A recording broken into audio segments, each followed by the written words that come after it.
श्याम आ रहे,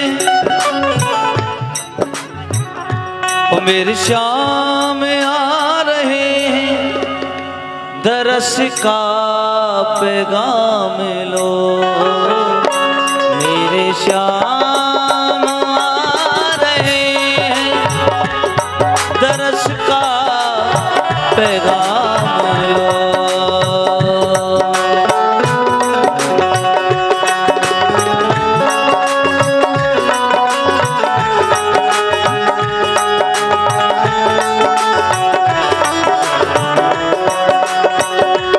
मेरे श्याम आ रहे हैं, दरस का पैगाम लो। मेरे श्याम आ रहे हैं, दरस का पैगाम लो। मेरे श्याम आ रहे हैं, दरस का पैगाम लो।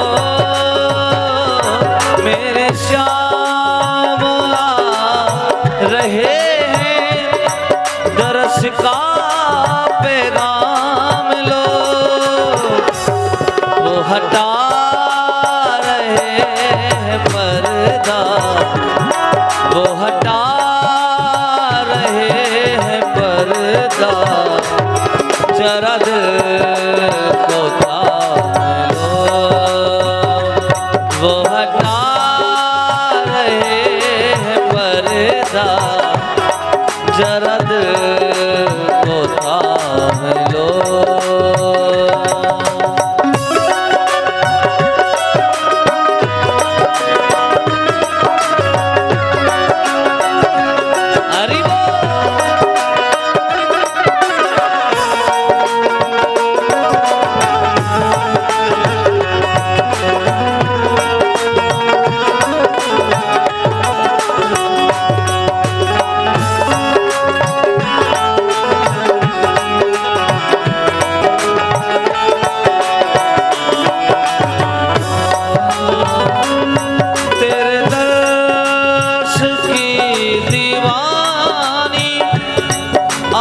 लेके आ गई तेरे दर्श की दीवानी, आस लेके आ गई मेरे मन के मंदिर में, छटा तेरी छा गई। तेरे दर पे आ गई मैं, तेरे दर पे आ गई मैं, मेरा इम्तिहान लो। मेरे श्याम आ रहे हैं, दरस का पैगाम लो।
कोई नहीं मानता है, दिल में बसे हो प्रीतम, दिल में अपना ही मान लो। मेरे श्याम आ रहे हैं, दर्श का पैगाम लो। मेरे श्याम आ रहे हैं, दर्श का पैगाम लो। मेरे श्याम आ रहे हैं, दर्श का पैगाम लो। वो हटा रहे हैं पर्दा, वो हटा रहे हैं पर्दा, जरा दिल को थाम लो। वो हटा रहे हैं पर्दा, जरा दिल को थाम लो। मेरे श्याम आ रहे हैं, जरा दिल लगाम लो। मेरे श्याम आ रहे हैं, दर्श का पैगाम लो। दर्श का पैगाम लो, दर्श का पैगाम लो। वो हटा रहे हैं पर्दा, वो हटा रहे हैं पर्दा, जरा दिल को थाम लो। जरा दिल को थाम लो।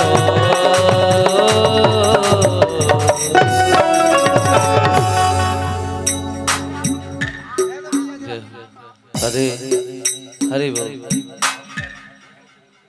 बोलिए श्री व्यास जी महाराज की जय, बांके बिहारी लाल की जय। सभी लोग आगे आ जाएंगे आरती के लिए। श्री राधे। जय।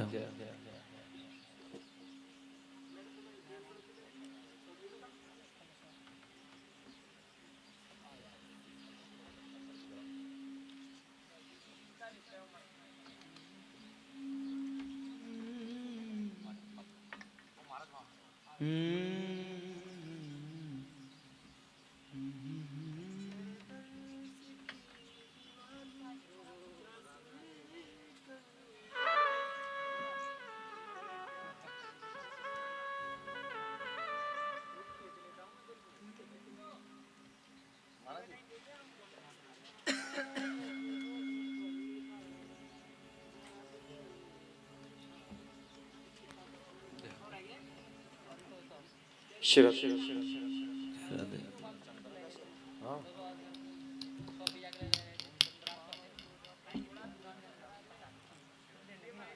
हरि बोल। राधे। श्री राधे।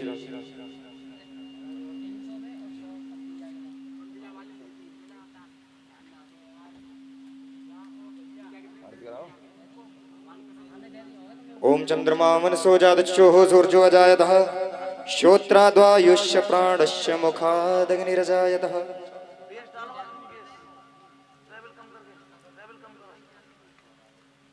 श्री राधे। श्री राधे। श्री राधे। बोलने वाला माइक कुछ ना लगाए उनको, या साइड में लगा बोलने वाला माइक, या पिजामा राधे।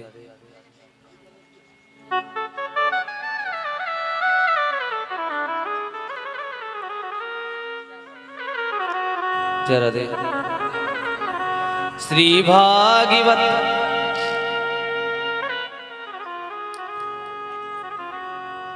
श्री भागवत भगवान की है आरती, पापियों को पाप से है तारती। श्री भागवत भगवान की है आरती, पापियों को पाप से है तारती। ये अमर ग्रंथ ये मोती पंथ ये पंचम वेद निराला, ओ नव ज्योति जगाने वाला। ये अमर ग्रंथ ये मुक्ति पंथ ये पंचम वेद निराला, नव ज्योति जगा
मधुसूदन की आरती, पापियों को पाप से है तारते। श्री भागवत भगवान के है आरती, पापियों को पाप से है तारती।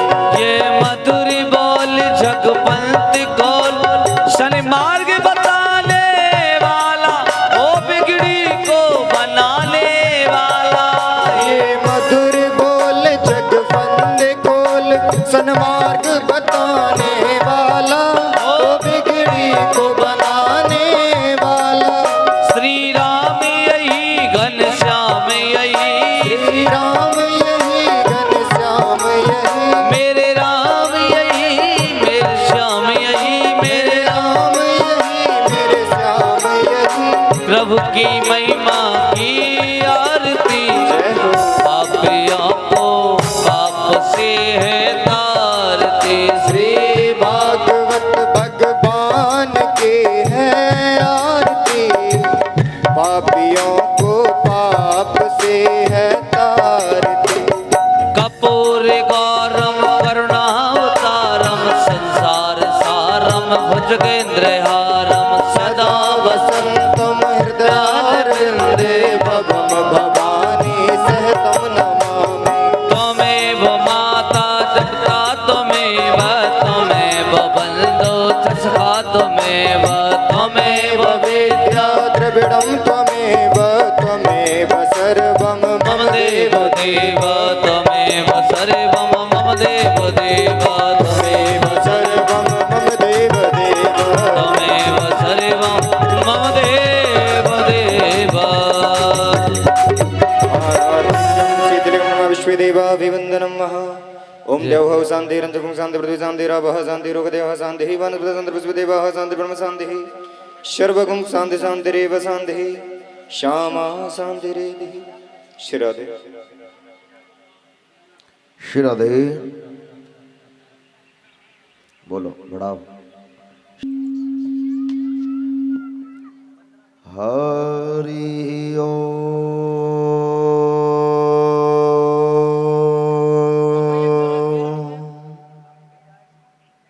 माधव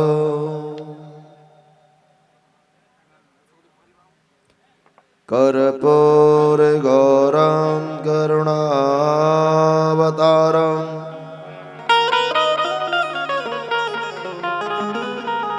संसार सारम भुजगेन्द्रहारम,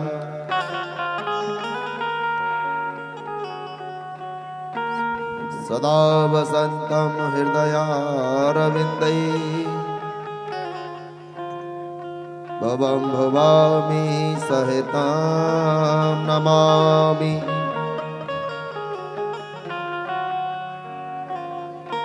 कि त्वमेव माता च पिता त्वमेव, त्वमेव बन्धुश्च सखा त्वमेव, त्वमेव विद्या च द्रविणं त्वमेव, त्वमेव सर्वं मम देव देव। सर्वे भवन्तु सुखिने, सर्वे सन्तु निरामया, सर्वे भद्राणि पश्यन्तु मा कश्चित् दुःखभाग् भवेत्। कि कृष्णाय वासुदेवाय हरये परमात्मने प्रणतः क्लेशनाशाय श्री गोविंदाय नमो नमः। कि त्वमेव माता च पिता त्वमेव, त्वमेव बन्धुश्च सखा त्वमेव, त्वमेव विद्या च द्रविणं त्वमेव, त्वमेव सर्वं मम देव देव। कि मनोजव मारुत तुल्य वेगा जितेन्द्रिय बुद्धिमता वरिष्ठ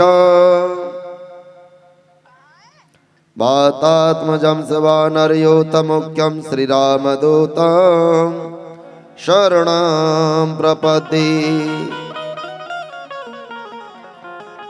श्री भैरव संकट हरण मंगल करण कृपाल करो कृपा निज दास पे सो निस दिन दीन दया। या देवी सर्वभूतेषु शक्तिरूपेण संस्थिता नमस्तस्यै नमस्तस्यै नमस्तस्यै नमो नमः। या देवी सर्वभूतेषु शारदारूपेण संस्थिता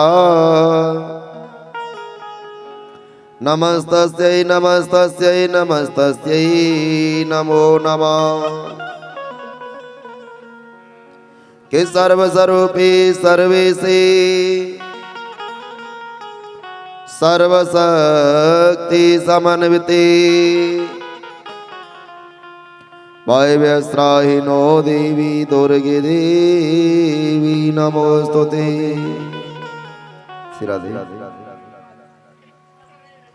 कि जय जय श्री राधा रमण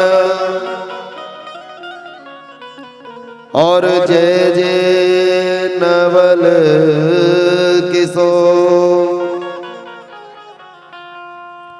जय गोपी चित चोर प्रभु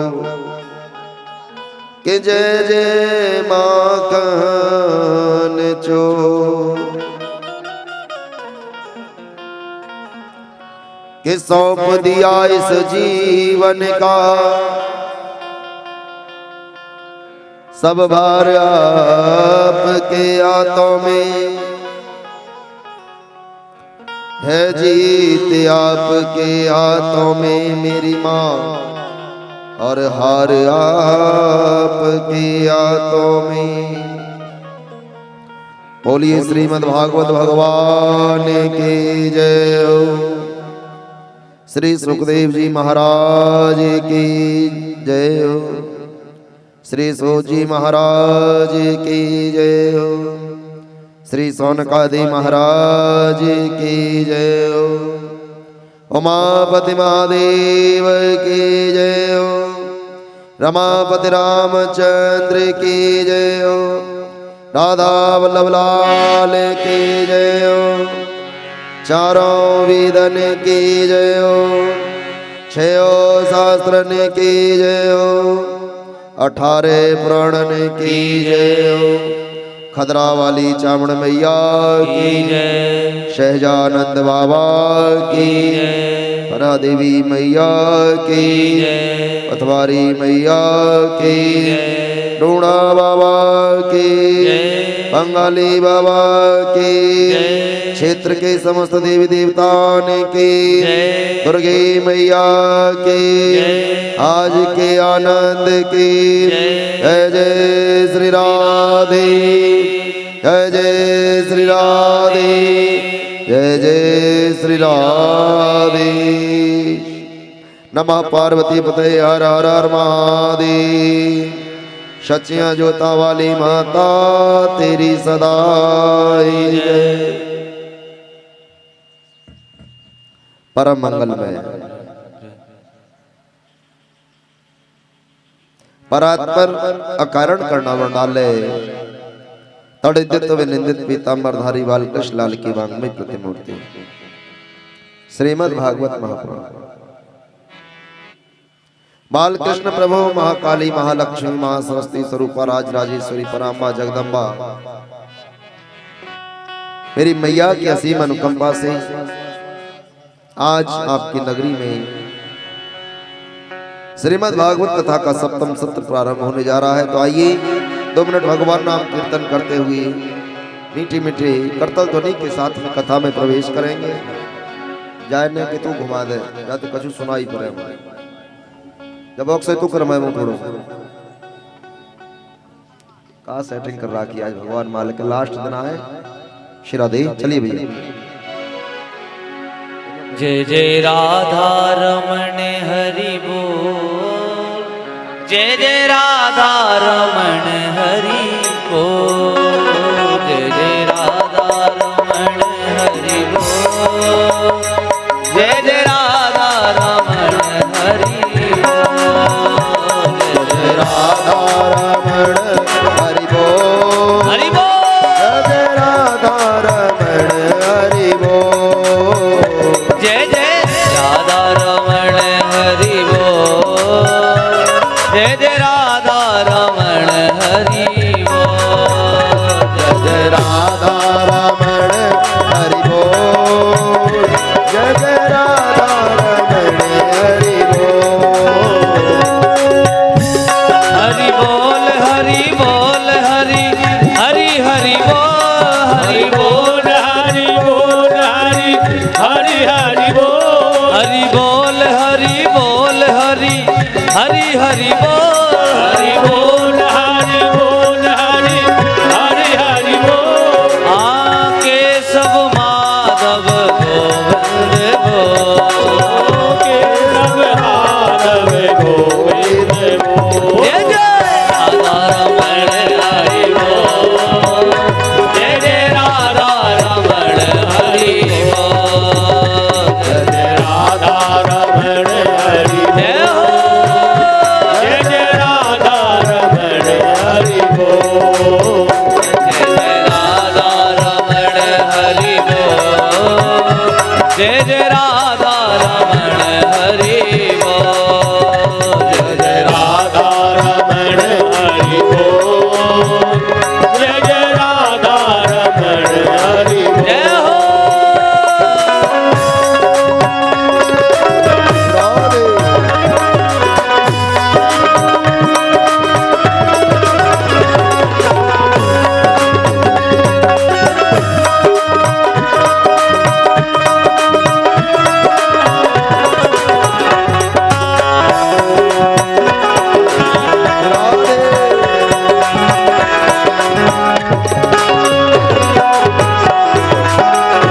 जय जय राधा रमण हरि बोल जय जय राधा रमण हरि बोल जय जय राधा रमण हरि बोल जय जय राधा रमण हरि बोल हरि बोल हरि बोल हरि हरि हरि बोल हरि बोल हरि बोल हरि हरि हरि बोल हरि बोल हरि बोल हरि हरि हरि बोल हरि बोल हरि बोल हरि हरि हरि बोल आके सब माधव गोविंद बोल आके सब माधव गोविंद बोल आके सब माधव गोविंद बोल आके सब माधव गोविंद बोल जय जय राधा रमण हरि बोल जय जय राधा रमण हरि बोल जय जय राधा रमण हरि बोल जय जय राधा रमण हरि बोल ओ जय जय राधा रमण हरि बोल जय जय राधा रमण हरि बोल हाँ जय जय राधा रमण हरि बोल जय जय राधा रमण हरि बोल ओ जय जय राधा रमण हरि बोल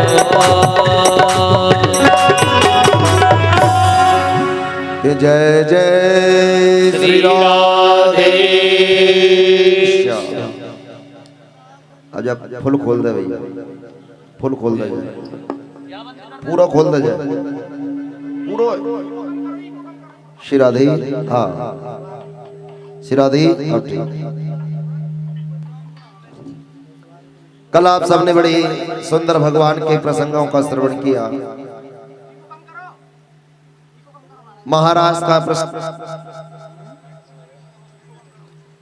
महाराष्ट्र का प्रसंग एवं भगवान के विवाह का वर्णन।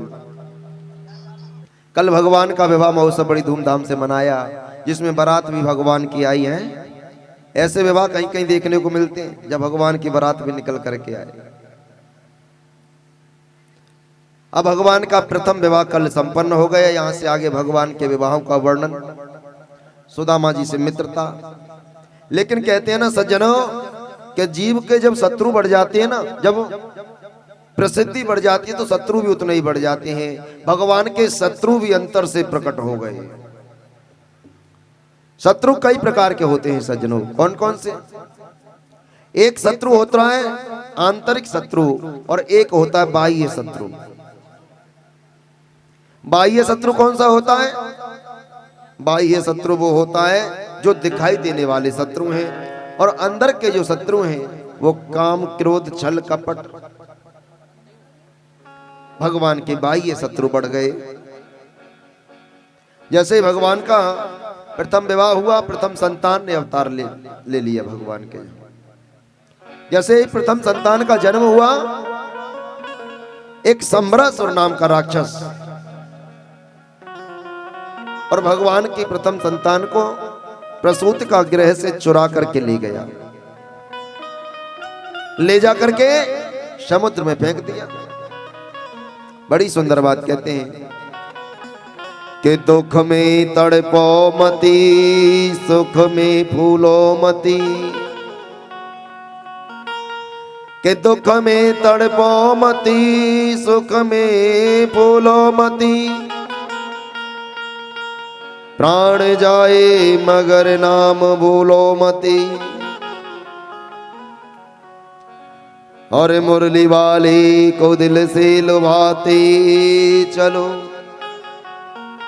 कि प्यारे कृष्ण गोविंद गोपाल गाते चलो। कृष्ण गोविंद गोपाल गाते चलो। जिस स्थिति में रहो केवल कन्हैया को स्मरण करते रहो, गोविंद का चिंतन करते रहो। संबरासुर नाम के राक्षस ने ले जाकर के बालक को समुद्र में फेंक दिया। उस बालक को एक मछली ने निगल लिया। संबरासुर नाम का जो राक्षस है, उसके यहां एक रसोइये का काम करता है। रसोइया गया, समुद्र से मछली पकड़ करके लाया। उस मछली को पकड़ करके ले आया। जिस मछली के गर्भ में वो बालक चला गया, उस मछली का पेट चीरा, चीर करके बालक को निकाला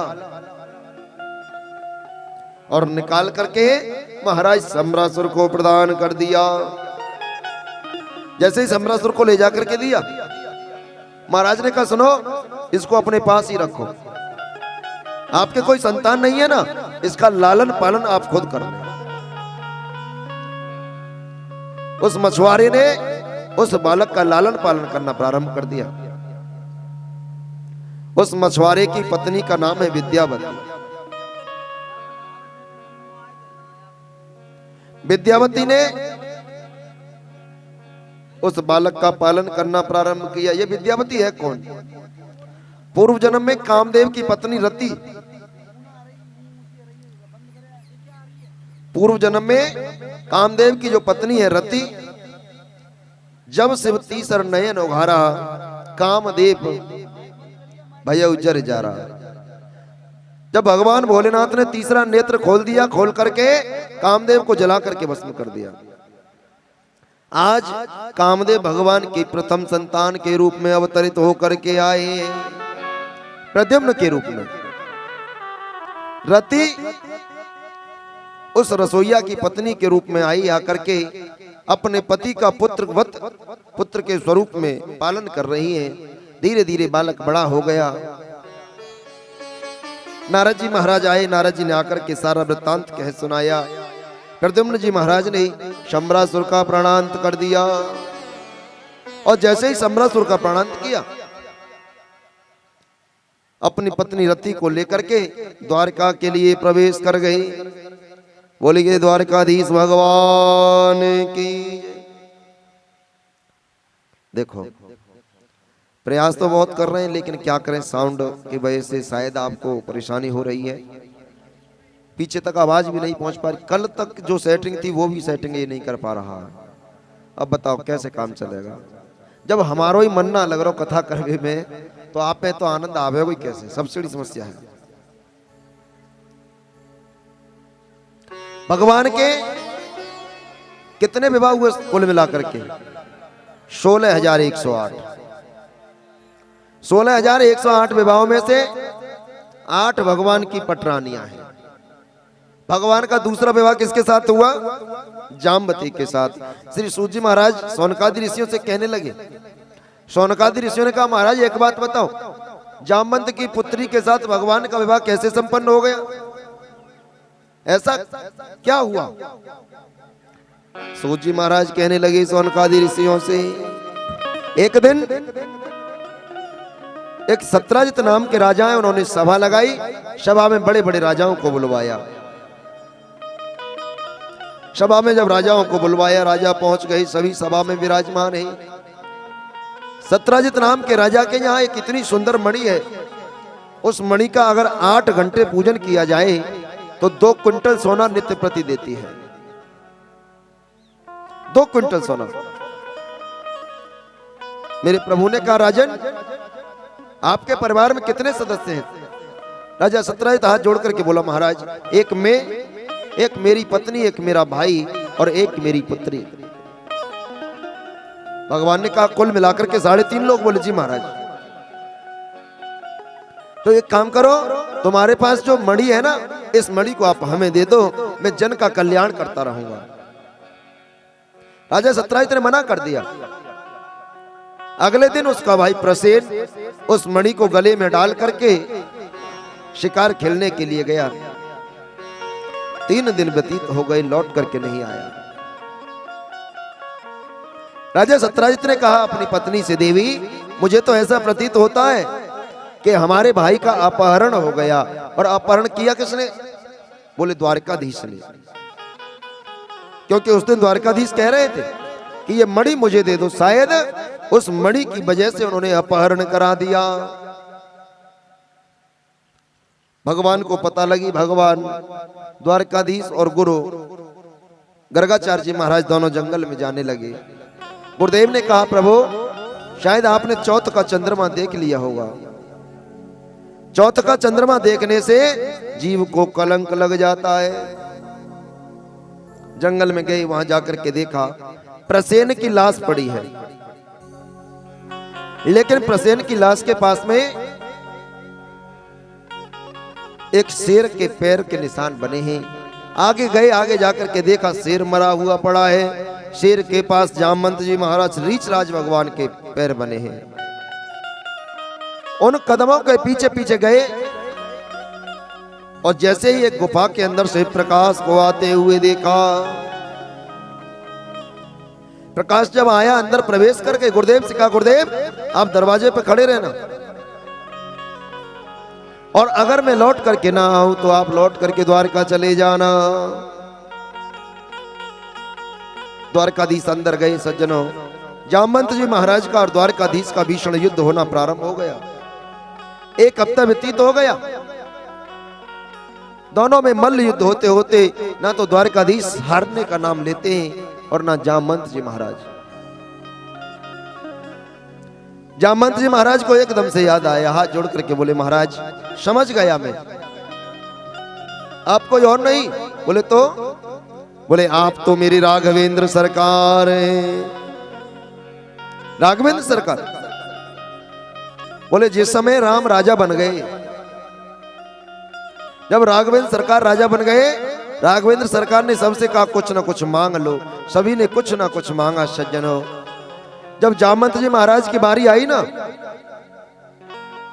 तो जामवंत जी महाराज ने कहा बोले प्रभु आपका बहुत विशाल युद्ध हुआ रावण के साथ में, लेकिन रावण की सेना में कोई ऐसा योद्धा नहीं था जो मेरे बराबर बलशाली हो। विचार कीजिए, रावण की सेना में कितने कितने बड़े बड़े योद्धा रहे होंगे, लेकिन कोई ऐसा योद्धा नहीं था जो जामवंत जी महाराज से युद्ध कर सके। जामवंत जी महाराज ने कहा प्रभु मेरा मन है कि मैं आपसे युद्ध करूं। मैं देखना चाहता हूं मेरे स्वामी में, मेरे रघुवर में कितना बल है, मेरे प्रभु में कितना बल है। भगवान ने कहा ऐसा नहीं हो सकता। बोले क्यों? बोले स्वामी और सेवक में युद्ध नहीं हो सकता, ये मर्यादा के खिलाफ है, ये मर्यादा के विरुद्ध है। जामवंत जी महाराज ने कहा प्रभु मेरी इच्छा तो यही है। भगवान ने कहा सुनो, द्वापर में तुम्हारी इच्छा की पूर्ति होगी। द्वापर युग में आज मेरे प्रभु ने जामवंत जी महाराज से द्वंद्व युद्ध किया है सज्जनों, और जामवंत जी महाराज ने भगवान को प्रणाम किया है। जामवंत जी महाराज पूछने लगे महाराज कैसे आना हुआ? भगवान ने कहा ये मणि है ना, ये मणि मुझे प्रदान कर दो। मणि लेकर के जाने लगे, मणि लेकर के जाने लगे सज्जनों। जामवंत जी महाराज ने आवाज लगाई प्रभु रुको तो सही, आप जा कहां रहे हो? बोले मणि तो ले जाओ, लेकिन मेरी एक और प्रार्थना है। बोले क्या? बोले मेरी एक पुत्री है, उस पुत्री का आप वर्ण कर लें। मेरे प्रभु ने कहा ठीक है। भगवान का दूसरा विवाह जामवती के साथ संपन्न हो गया। मणि को लेकर के आए, राजा सत्यजित को प्रदान कर दिया। लौट करके जाने लगे, राजा सत्यजित ने कहा महाराज एक काम करो, ये मणि आप ले जाओ। भगवान ने कहा नहीं लेता मैं, कलंक लग जाएगा। राजा चतुर था, राजा ने कहा एक काम करो, मेरी पुत्री के साथ आप अपना वर्ण कर लीजिए। पुत्री का नाम है सत्यभामा। भगवान का तीसरा विवाह सत्यभामा के साथ संपन्न हो गया। कि अहम देवा से सवितुर दुहिता पति में विक्षति, कि विष्णु वरेण्यम वरदम तपः परमा स्थिता। आचार्य सुखदेव जी महाराज कहते राजन परीक्षित, भगवान के 3 विवाह संपन्न हो गए। बोले महाराज चौथा विवाह? बोले एक दिन भगवान द्वारकाधीश और अर्जुन समुद्र के किनारे किनारे जा रहे थे। रास्ते में एक सुंदर कन्या को खड़े हुए देखा, सांवली सलोनी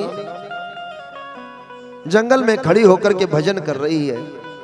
भगवान ने पूछा अर्जुन जाकर के पूछो ये कौन खड़ी है कन्या, क्यों खड़ी है जंगल में? अर्जुन दौड़े दौड़े गए, पूछ लिए देवी आप कौन हो?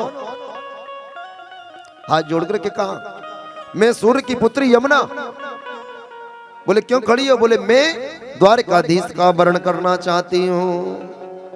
अर्जुन ने तुरंत हाथ लिया, लाए ला करके और मेरे प्रभु के हाथ में दे दिया।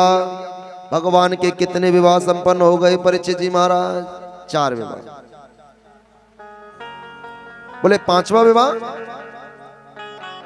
विंद और अरविंद नाम के 2 भाई हैं, उनकी एक बहन है मित्र वृंदा। भगवान का 5वां विवाह मित्र वृंदा के साथ में संपन्न हो गया। 6वां विवाह नग्नजीती नाम के राजकुमारी के साथ हुआ। एक नग्नजीत नाम के राजा है, उनके यहाँ 7 बड़े बलशाली योद्धा बैल हैं। राजा ने स्वयंवर किया कि जो भी राजा इन 7 बैलों की नाक में एक साथ नकेल डाल देगा उसके साथ मैं अपनी पुत्री का विवाह करूंगा। भगवान का 6वां विवाह नग्नजीती के साथ संपन्न हो गया। 7वां विवाह भद्रा के साथ संपन्न हुआ। और मगध देश के राजा हैं, उनकी बिटिया का नाम है लक्ष्मणा। भगवान का 8वां विवाह लक्ष्मणा के साथ संपन्न हुआ। इस प्रकार भगवान के 8 विवाह संपन्न हो गए सज्जनों। लेकिन अभी तो 16,108 16,100 विवाह बाकी हैं अभी।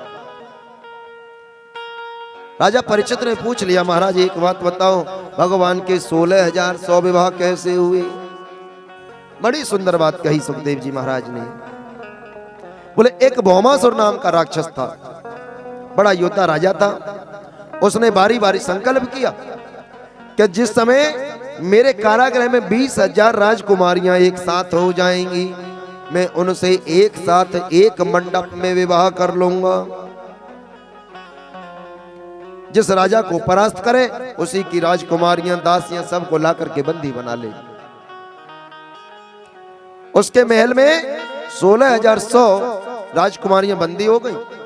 एक राजकुमारी ने पत्र लिख दिया भगवान के लिए, द्वारकाधीश को पत्र लिखा। द्वारकाधीश आए, आकर के भौमासुर नाम के राक्षस के साथ युद्ध करना प्रारंभ कर दिया।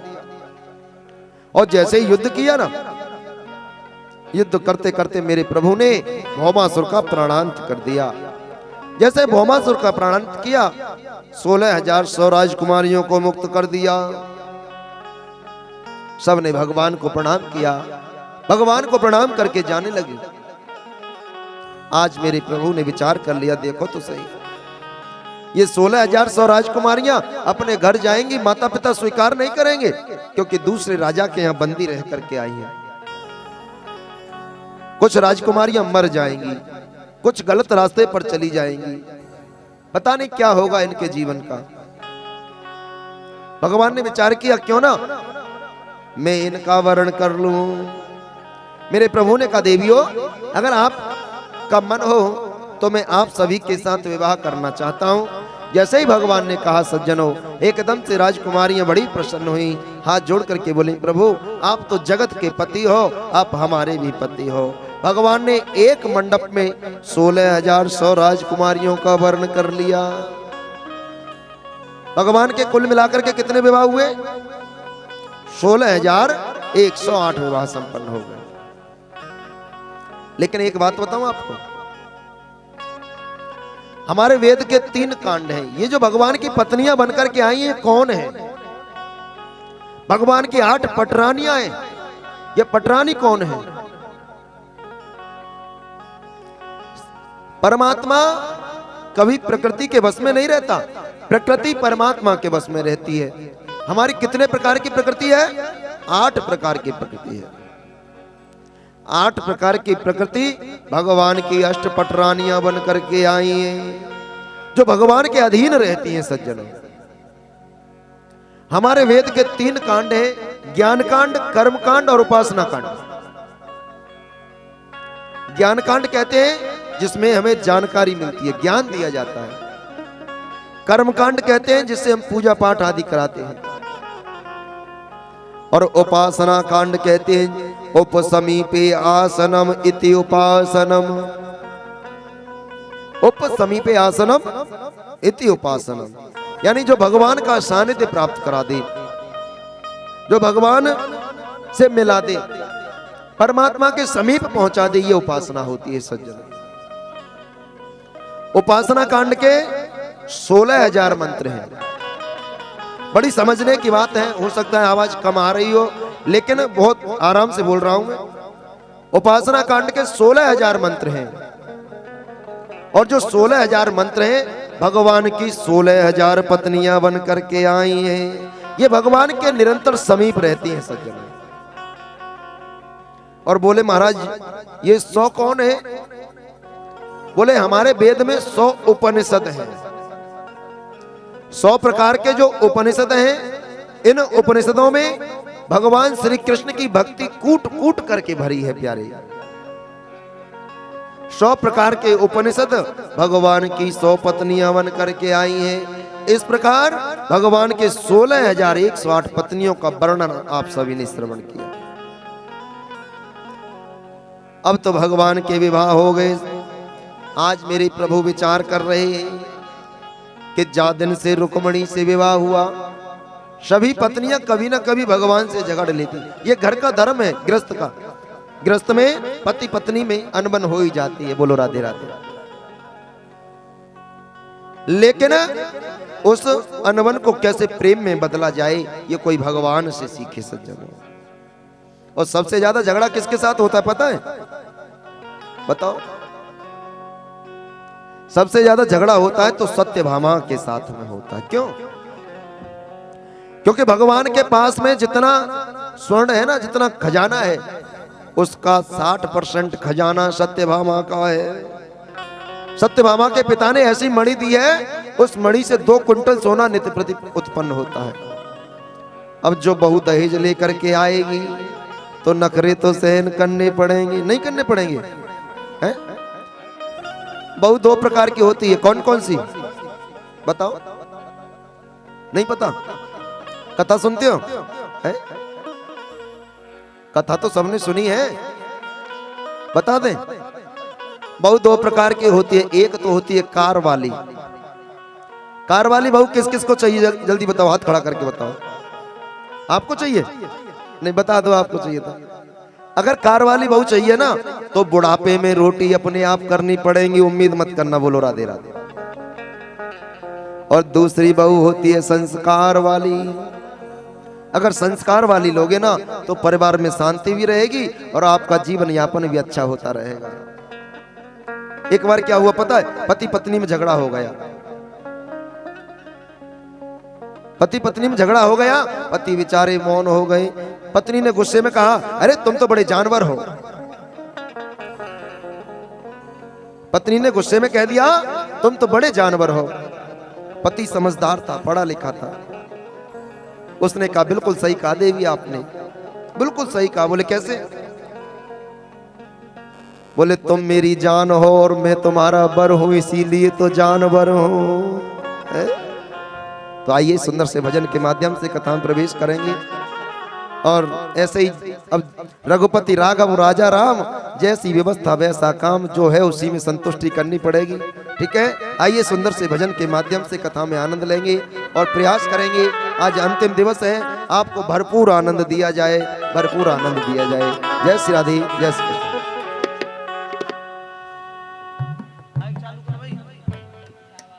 राधे जय राधे। अरे वो नटखट नंदलाला,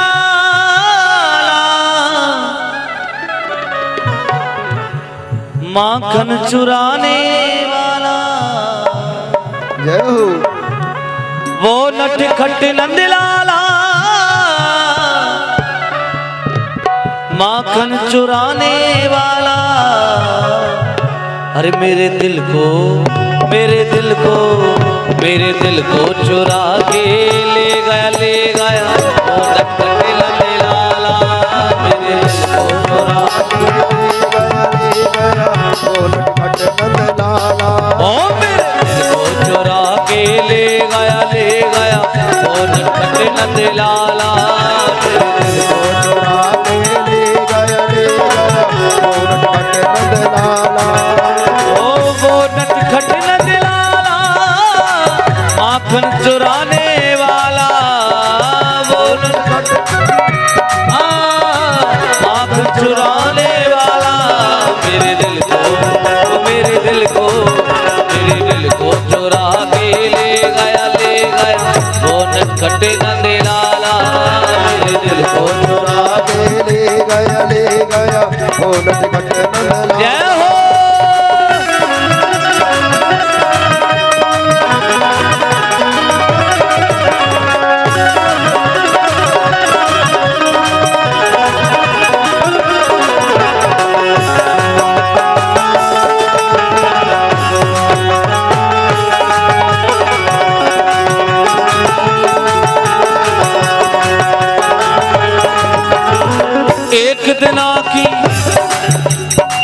एक दिना की बात सखी, वो श्याम अकेलो आयो। एक दिना की बात सखी, वो श्याम अकेलो आयो। और कागरिया उठवाई प्रेम से मीठो सो बतरायो। कागरिया उठवाई प्रेम से मीठो सो बतरायो। और एक दिना की बात सखी, श्याम लला मेरे घर आयो। एक दिना की बात सखी, श्याम लला मेरे घर आयो।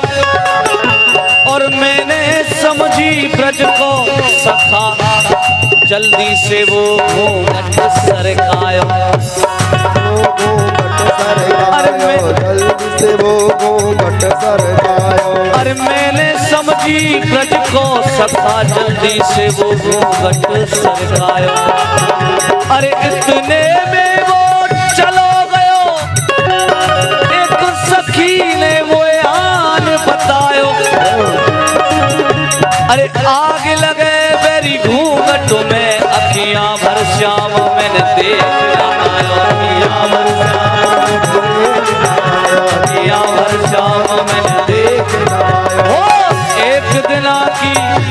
सखी वो श्याम अकेला आयो। एक दिन की बात सखी वो श्याम अकेला कागरिया उठवाई प्रेम से मीठो सो बतरायो। कागरिया उठवाई प्रेम से मीठो सो बतरायो। मेरी नदिया ओ मेरी नदिया उड़ा के ले गया और नंदे लाला मेरी नदिया उड़ा के ले गया वो नटखट नंद लाला। ओ वो नटखट नंद लाला माखन चुराने वाला।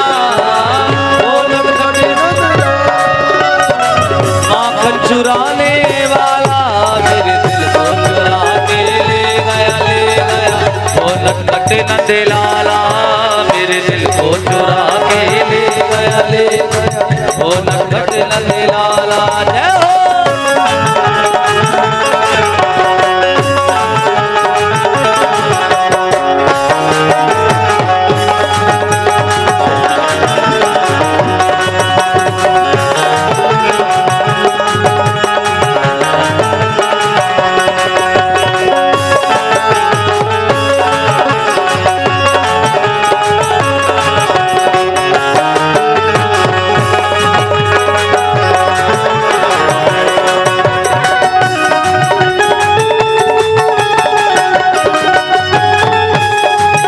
जय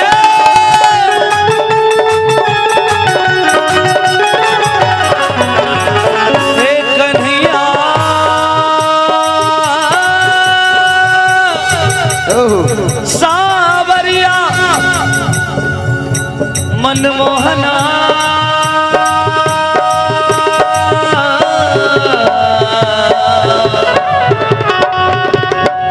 कन्हैया एक विनय सुनियो।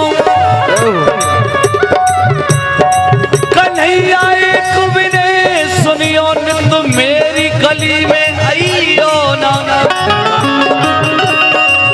अरे अयो तो चुप ही चले जइयो मेरे द्वारे आए के सुनइयो ना। अरे अयो तो चुप ही चले जइयो मेरे द्वारे आए के सुनइयो ना। अरे सुनावे तो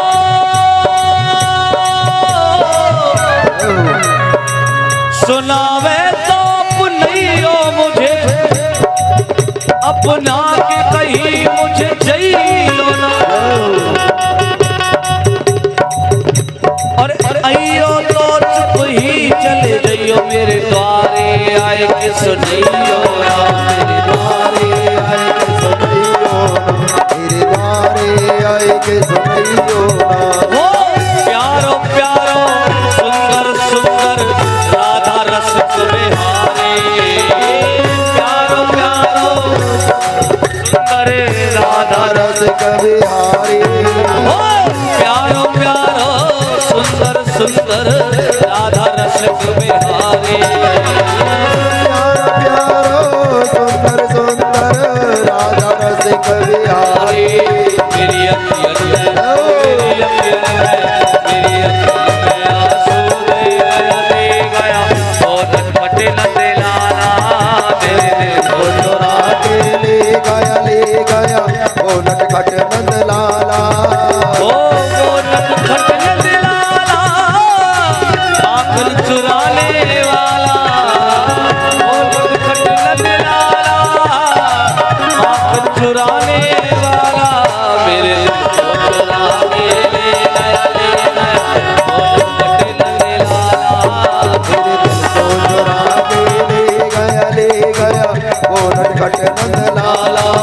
मेरे दिल को चुरा के ले गया वो नटखट नंद लाला मेरे दिल को चुरा के ले गया ले गया वो नटखट नंद लाला।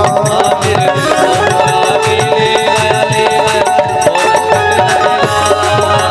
दिल को चुरा के ले गया वो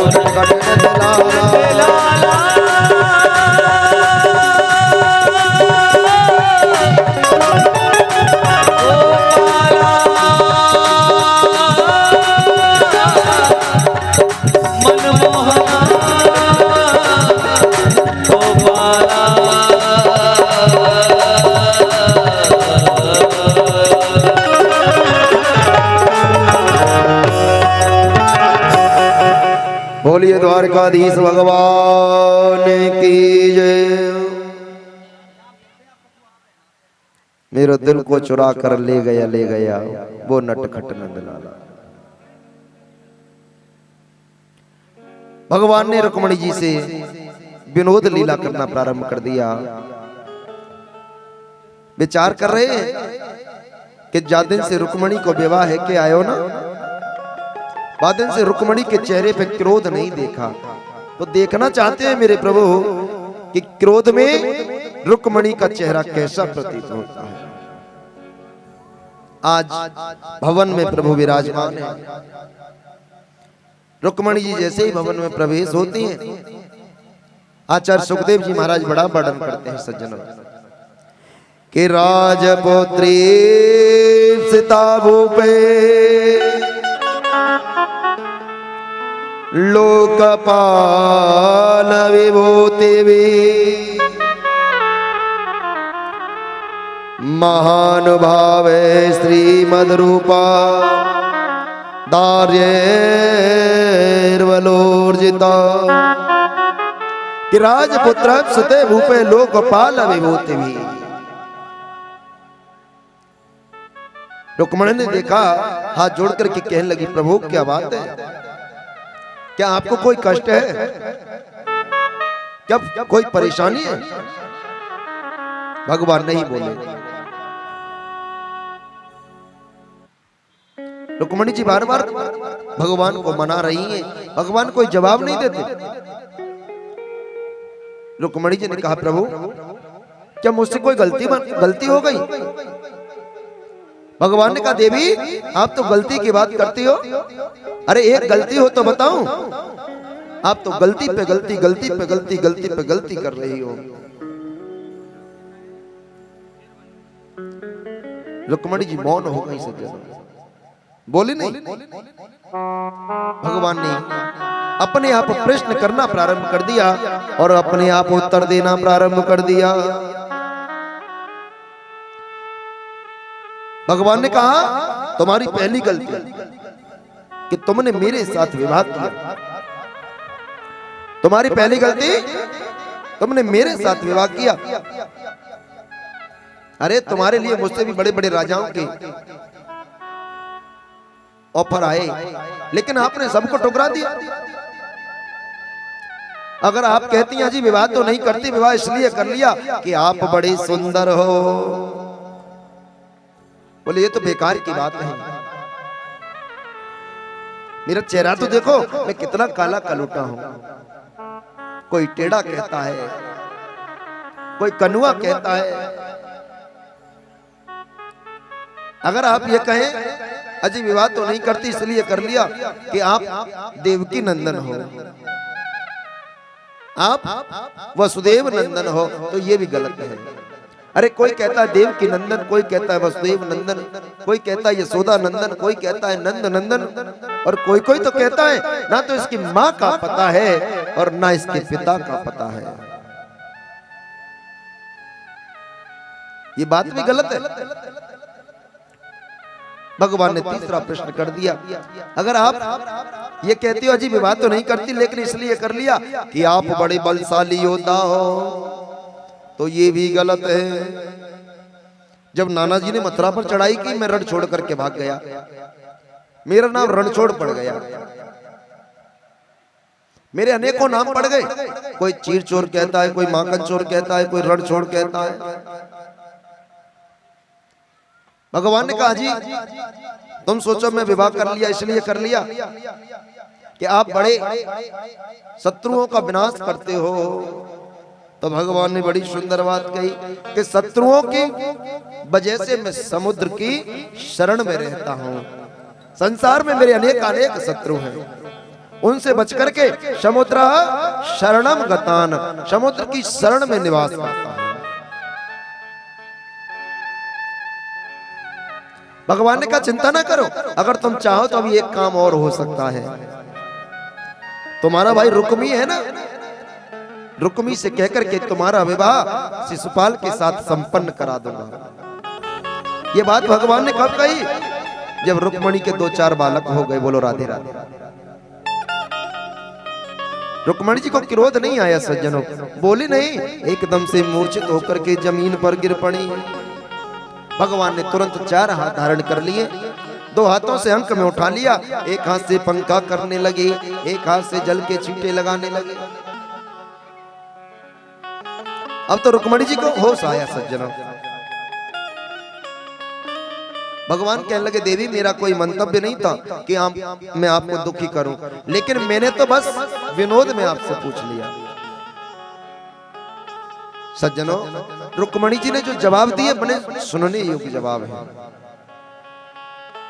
गृहस्थ में झगड़े होने के संभावनाएं क्यों रहती हैं? क्योंकि कोई नीचा होना नहीं जानता सज्जनों। जब व्यक्ति के अंदर झुकाव आ जाता है ना, तो गृहस्थ में झगड़े नहीं होते। जब से भगवान बोल रहे थे सज्जनों, रुक्मणी सुन रही थी। अब रुक्मणी जी ने बोलना प्रारंभ कर दिया, मेरी प्रभु ने सुनना प्रारंभ कर दिया। बड़ी सुंदर बात कही। रुक्मणी जी ने कहा, प्रभु आपने गलत क्या कहा? आपने जो कहा है सब सत्य कहा है। बोले, पहली बात आपने कही कि मैं आपके लायक नहीं हूं, ये सत्य है। मैं आपके लायक तो रही हूं, वो तो आपकी करुणा है जो आपने मुझे स्वीकार कर लिया। अरे आप तो प्रकृति से परे हो और मैं प्रकृति में लीन हूं। रुक्मणी जी ने बड़ी सुंदर व्याख्या की सज्जन। बोले, दूसरा प्रश्न आपने किया कि कोई कहता है देवकी नंदन, कोई कहता है यशोदा नंदन, कोई कहता है नंद नंदन, कोई कहता है वसुदेव नंदन। तो महाराज ये क्यों नहीं कहते आप तो जगत के पिता हैं? लीला की सिद्धि के लिए आप किसी को माता बनाओ, किसी को पिता बनाओ, इससे मेरे पे क्या फर्क पड़ता है? मुझे कोई मतलब नहीं इससे। आप तो जगत के पिता हैं। बोले, तीसरी बात आपने कही कि मैं रण छोड़ करके चला गया डरपोक हूं। तो महाराज, जहां काम, क्रोध, छल, कपट, राग, द्वेष, ईर्ष्या जैसे शत्रु रहते हैं ना, वहां तो आपका निवास वैसे भी नहीं होता। भगवान का निवास कहां होता है बताओ? भगवान का निवास हृदय रूपी समुद्र के अंदर होता है सज्जनों। लेकिन वहां काम ना हो, क्रोध ना हो, छल ना हो, कपट ना हो, राग ना हो, द्वेष ना हो, ईर्ष्या ना हो, ये 10 मत्सर ना हो सज्जनों।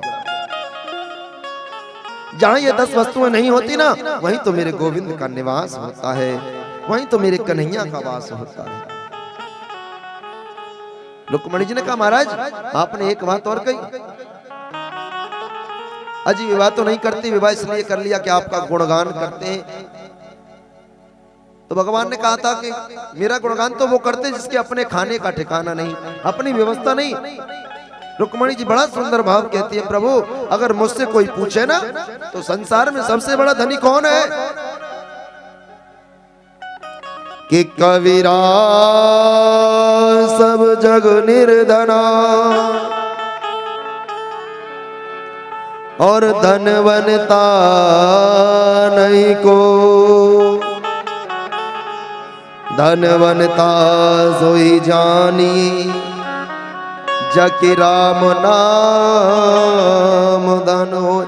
अगर मुझसे कोई पूछे तो संसार में सबसे बड़ा धनी केवल और केवल वो है जिसने गोविंद के नाम का धन एकत्रित कर लिया, जिसने मेरे गोविंद के नाम को सुमिर लिया सज्जन। जिस समय शरीर से प्राण निकल जाता है ना, तो रिश्तेदार भी कहते हैं भैया अब तो जल्दी करो, अब क्या रखा है इसमें है? जब तक केवल शरीर के अंदर प्राण है, जब तक का ही मेला है सज्जनों। और जैसे आंख बंद हो जाती है, मेला खत्म हो जाता है, ले जाकर के फूंक दिया जाता है। स्त्रियां दरवाजे के बाहर नहीं जाती। पत्नी जो वादा करती है कि मैं 7 जन्म तक साथ निभाऊंगी, लेकिन मरने के बाद पत्नी दरवाजे से बाहर नहीं जाती। मित्र भाई बंधु शमशान से आगे नहीं जाते सज्जन। शमशान में जैसे ही कपाल क्रिया हुई, अग्नि प्रज्वलित हुई, कपाल क्रिया हुई, उसके तुरंत बाद सभी लोग लौट करके घर के लिए चल देते हैं। शमशान से आगे का सफर जीव को अकेले ही तय करना होता है सज्जनों। शमशान से आगे तो केवल एक ही वस्तु उसके साथ जाती है, धर्मान गोगच्छत जीव एका। बोले केवल और केवल जीव के साथ धर्म जाता है। जिसने धर्म कर लिया वो धनी है सज्जनों। जिसने धर्म नहीं किया, पैसा कमाया, पैसा कमा करके संतान के लिए छोड़ करके चला गया और 2 पैसे दान नहीं किए, धर्म भागवत नहीं किए, अनुष्ठान नहीं किए, गरीबों को लिए भोजन नहीं कराया, मंदिर देवालय नहीं बनवाए, जीवन में कुछ नहीं किया प्यारे, कुछ नहीं किया जीवन में। पानी देखा है? पानी को एक गड्ढे में भर दीजिए, गड्ढा भरा रहेगा, पानी खराब हो जाएगा, सड़ जाएगा, कीड़े पड़ जाएंगे।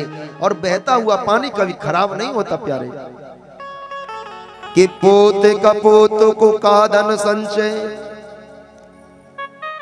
और पोत सपोत को कादन संचय। अगर आपने अनेक धन को एकत्रित किया, गाड़ी घोड़ा बंगला कोठी मकान आदि बना करके तैयार कर दिए, और आपका पुत्र अगर कुपुत्र हो जाए तो ऐसे पुत्र के लिए धन एकत्रित करने से क्या फायदा प्यारे। और अगर पुत्र सुपुत्र है, संतान सुपात्र है, उसके लिए धन एकत्रित करने की कोई आवश्यकता नहीं है। अब अपनी संतान को बढ़िया पढ़ा लिखा कर तैयार कर दीजिए, नौकरी लग जाएगी, जीवन यापन कर जाएगा और आपका नाम रोशन कर जाएगा।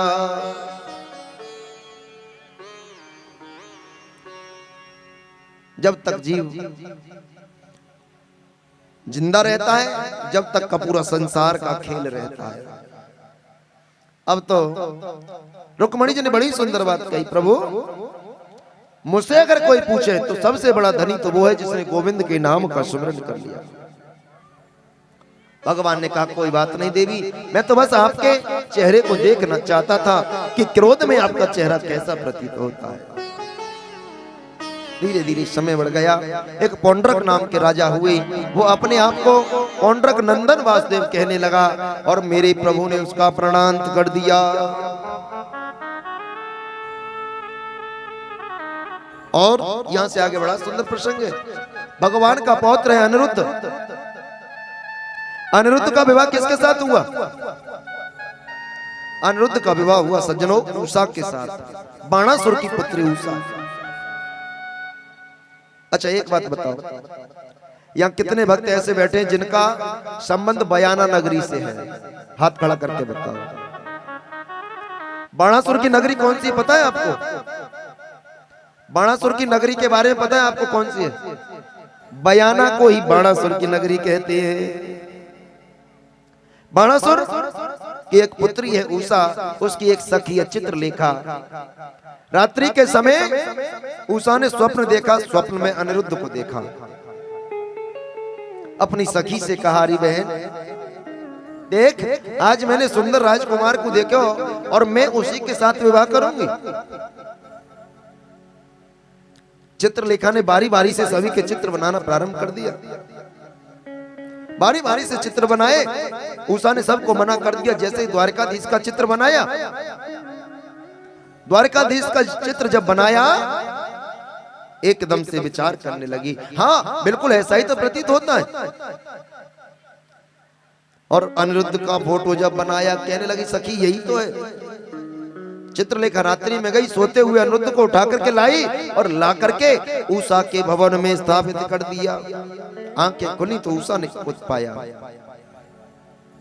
उषा ने कहा चिंता ना करो, मैं बाणासुर की पुत्री हूं, मैं आपके साथ वर्ण करना चाहती हूं, विवाह करना चाहती हूं। धीरे धीरे समय बढ़ गया। उषा ने अनिरुद्ध को अपने भवन के अंदर स्थापित कर लिया। एक दिन उसके पिता ने आते हुए अपनी पुत्री के भवन से आवाज सुनी एक पुरुष की। दरवाजा खोला, अनिरुद्ध को ले जाकर के बंदी बना लिया। अनिरुद्ध को जब बंदी बनाया, जैसे ही बंदी बनाया, बंदी बनाते एकदम विचार करने लगे। नारद जी महाराज भगवान के पास गए, जाकर के द्वारकाधीश से कहा, प्रभु तुम्हारा पौत्र अनिरुद्ध कहाँ है? भगवान ने कहा यही कहीं होगा। सारा वृतांत कह सुनाया। मेरे प्रभु ने बाणासुर पर चढ़ाई कर दी। बाणासुर पर जब चढ़ाई की, दोनों में युद्ध होने लगा सज्जन। बाणासुर कोई छोटा मोटा राजा नहीं था। बाणासुर भगवान भोलेनाथ का परम लाडला भक्त था। बाणासुर के 1000 हाथ हैं। 1000 हाथों से जब ताली बजाता है ना भगवान के लिए, बारी बारी से ताली बजाता है तो तांडव करने लगते हैं भगवान भोलेनाथ। भगवान भोलेनाथ बाणासुर के द्वारा बजाई गई ताली पर तांडव करना प्रारंभ कर देते हैं। एक दिन बाणासुर ने भगवान से कहा, प्रभु एक बात बताओ, मेरा काल कहां है? मुझे कैसे पता लगेगा कि मेरा शत्रु आ गया? भगवान ने कहा, चिंता ना करो, अपने आप पता लगे। बोले, नहीं महाराज, मुझे बता दो। भगवान ने कहा, तुम्हारा शत्रु द्वारका में प्रकट होगा।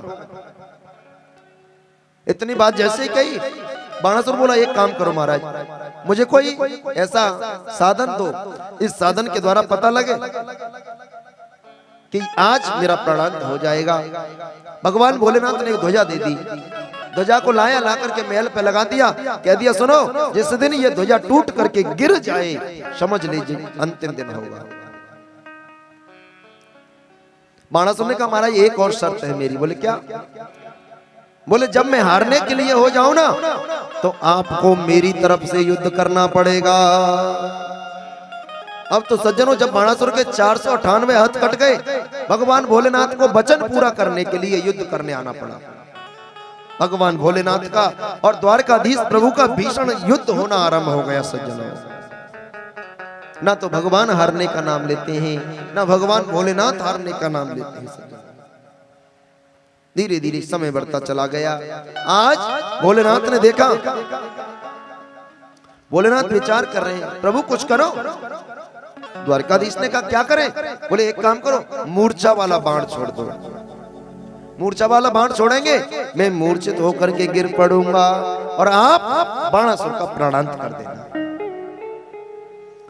द्वारकाधीश प्रभु ने मूर्छा का बाण छोड़ा, मेरे प्रभु मूर्छित होकर के जमीन पर गिर पड़े। इतनी देर में द्वारकाधीश प्रभु ने बाणासुर का प्राणांत कर दिया और बाणासुर की पुत्री उषा के साथ अपने पौत्र अनिरुद्ध का विवाह संपन्न करा दिया। अब तो धीरे धीरे समय बढ़ गया सज्जनों। नारद जी ने परीक्षा करने के लिए आए हैं भगवान की। एक बात बताओ, काऊ को एक ब्याह है जाए तो एक ब्याह में पूरे जीवन चक्कर काटे ना काटे? हमारे लक्ष्मण भैया पूरा चक्कर काट रहे हैं एक ब्याह के चक्कर में है? क्या भूल गए राग रंग, भूल गए छकड़ी, और 3 चीज याद रह गई। कहा? नौनते लकड़ी। पता एक बार कथा है रही, तो एक बुढ़िया मैया चश्मा लगाए के रोज जाया करे कथा सुनवे। 5 दिन की कथा व्यतीत है गई, तो उनके जो पति देवे ना, वे थोड़े से नास्तिक है, कथा सुनवे नहीं जाया करे। तो मैया रोज कथा सुन के आवे और रोज घर में हंगामा करे, अरे यहाँ बैठो रे, कथा बता सुने ना, ने कहा भगवान को नाम ना ले, जो ना ने कहा समय निकाल के कथा में चले जाया करो। पति बेचारे रोज सुने वाली कोई बात ना चले। 5 दिन व्यतीत हो गए ऐसे ही। एक दिन क्या हुआ, मैया की तबीयत खराब है गई। मैया की तबीयत खराब है गई। मैया ने कहा, एक काम करो, आज तो तुम कथा में चले जाओ, आज मैं नहीं जा सकती। पति ने कही, ठीक है देवी, तू रोज रोज परेशान करेला, आज तो हम कथा सुन के यहाँ में कैसी कथा हो। बोलो राधे राधे। पति देव गए। बड़े धनाढ़ व्यक्ति थे सज्जनों, समाज में नाम था, पद प्रतिष्ठा थी। अब कोई धनाढ़ व्यक्ति जब कथा में गए तो सबने देखा, अरे ये व्यक्ति तो कभी कथा में नहीं जाते, आज आए, आओ जी आओ जी आओ जी। बड़ा स्वागत किया सबने, इतना स्वागत किया। आए आकर के व्यास मंच को प्रणाम किया और जाकर के एक दरी बिछी थी, उस दरी पे बैठ गए। अब तो सज्जनों जैसे ही बैठे, कथा में इंटरेस्ट तो था नहीं उनको। बैठने के तुरंत 2 मिनट बाद निद्रा ने घेर लिया। अब तो जब निद्रा हो गई, कथा भी संपन्न हो गई सज्जनों। धीरे धीरे व्यास जी महाराज ने जयकारो लगायो, बोलिए भागवत भगवान की। अब तो जैसे ही जयकारो लगायो सब ने प्रसाद लियो, प्रसाद ले लेके अपने अपने घर को चले गए। जो सेठ जी आए ना, जब आए तो उन्होंने देखा, बड़ा स्वागत किया, आओ जी आओ जी। और आने के बाद बिठाया, बोले बैठो जी। सभी श्रोता चले गए। सज्जनों, एक बुढ़िया मैया बैठी रही बगल में। बुढ़िया मैया को बैठे बैठे बहुत समय है गयो, कथाऊ समय संपूर्ण में काफी समय है गयो। बुढ़िया मैया ने सेठ जी को हलायो, अरे सेठ जी, हाँ हाँ, बोले अब जाओ ना। सेठ जी बोले कथा है गई, हाँ हाँ कथा हो गई। सेठ जी चल दिए। सेठ जी ने पूरी कथा में केवल 3 शब्द सुने, आओ जी,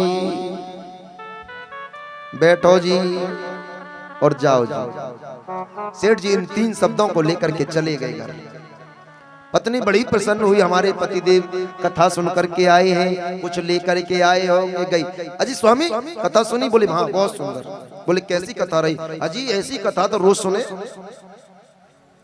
पत्नी विचार करने लगी, पूछ लिया, ये बताओ क्या सुना आपने? पति बोला सुना क्या? 3 शब्द थे उसके। बोले कौन कौन से? बोले आओ जी, बैठो जी और जाओ जी। पत्नी समझदार थी, पत्नी बोली अगर इनसे कह दिया ये तो सब बेकार के शब्द हैं तो ये कल से जाएंगे भी नहीं। पत्नी ने कहा बहुत सुंदर, अरे आपने तो बढ़िया, भगवान गुरुजी ने आपको मंत्र दे दिया, आप इस मंत्र का जप करना, आप इस मंत्र का जप किया करो। अब तो वो सेठ जी महाराज उस मंत्र का जप करने लगे। सज्जन, आओ जी बैठो जी जाओ जी, आओ जी बैठो जी जाओ जी, आओ जी बैठो जी जाओ जी। 3 शब्द उनको याद हो। रात्रि के समय सो गए सज्जन। धीरे धीरे समय निकल गया। एक दिन क्या होता है, एक दिन उसके यहाँ चोरों ने डकैती डाली। अब जैसे चोरों ने डकैती डाली ना, कुछ चोर जैसे घर के अंदर घुसे, अब सेठ जी तो भजन कर रहे, आओ जी बैठो जी जाओ जी, आओ जी बैठो जी। जैसे ही चोर घर के अंदर घुसे, सेठ जी ने कहा आओ जी। चोर विचार करने लगा शायद सेठ जी ने पहचान लिया और अंदर आया। सेठ जी ने कहा बैठो जी। चोर विचार करने लगा इसने पूरा ही पहचान लिया, कहीं गुंजाइश नहीं रही। अब लाला अब तो जान बचाओ और चलो। जैसे चोर वहां से भागने लगा जान बचा करके, कहीं ऐसा ना हो सुबह मार पड़ने लगे। जैसे ही चोर भागा, सेठ जी ने कहा जाओ जी। अब तो चोर विचार करो, अब तो पूरा ही पहचान लियो जान। अब तो भैया लौट के आयो और आए के सेठ जी के पैर पकड़ लिए। जो दूसरी जगह से चुरा के लाया था धन, उसे भी लाकर के सेठ जी के पास रख दिया। बोले सेठ जी मोको माफ करियो। बोले क्या बात है? बोले मैं तुम्हारे घर चोरी कर भी आयो ना, तो आपने मोको पहचान लिया। सेठ जी बोले ओ मंत्र बड़ी जल्दी प्रसन्न प्रकट है गया, भगवान बड़ी जल्दी कृपा कर देता है। पत्नी दौड़ी दौड़ी आई। पत्नी का क्या बात है? जाकर के पति ने कहा, बोले देवी देख, हमने जो मंत्र लिया था वो मंत्र सिद्ध हो गया। पत्नी ने कहा स्वामी आपने कथा में गए, कथा में से झूठ के 3 शब्द लेकर के आए, आओ जी बैठो जी और जाओ जी। उन 3 शब्दों से मेरे प्रभु ने आपका कल्याण कर दिया। अगर आप सच्चे को भगवान का नाम लेंगे, सच्चे को गोविंद का नाम लेंगे, तो क्या परमात्मा आपका कल्याण नहीं करेगा? हमें भगवान का नाम लेना है प्यारे, गोविंद का कीर्तन करना है, तो सच्चे मन से भगवान का नाम लीजिए। चाहे कहते हैं ना भगवान का नाम अग्नि है। अग्नि का काम क्या है? जलाना। शुद्ध वस्तु डालेंगे तो भी जलाएगी, अशुद्ध वस्तु डालेंगे तो भी जलाएगी, धोखे से पैर पकड़ पड़ेगा तो भी जलाएगी, और जान पूछ करके आग में हाथ देंगे तो भी जलाएगी। ऐसे ही भगवान का नाम अग्नि है सज्जनों, वो हमारे पापों को नष्ट कर ही देगा। चाहे जान करके भगवान का नाम लीजिए, चाहे अनजाने में भगवान का नाम लीजिए, लेकिन भगवान का नाम तो कल्याण ही करता है। बोली नारायण भगवान की जय। आइए सुंदर सी 2 लाइनों के माध्यम से कथा में प्रवेश करेंगे। जय श्री राधे, जय श्री राधे।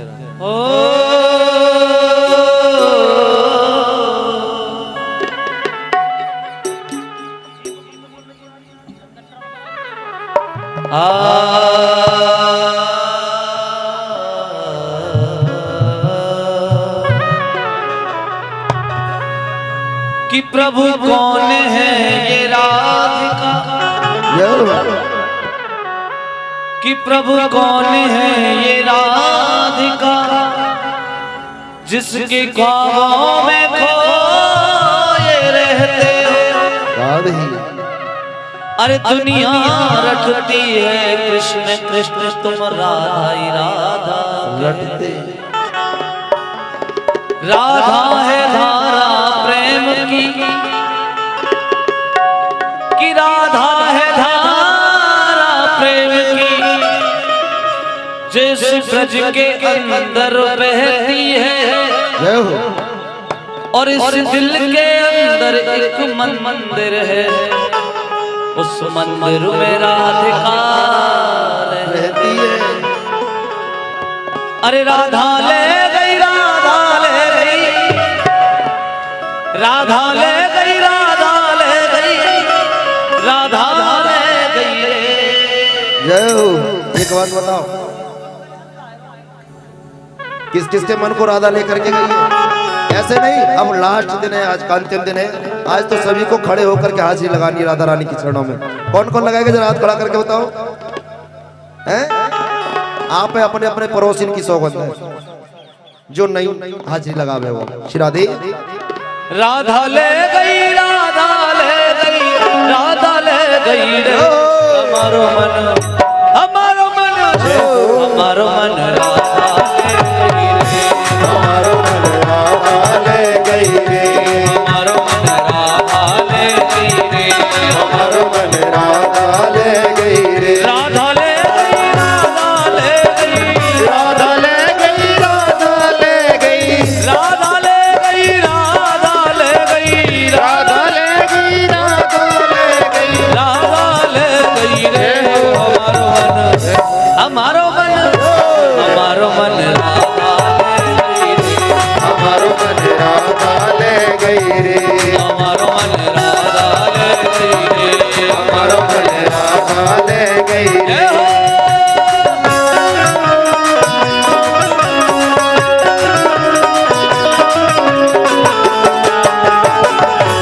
हरि बोल।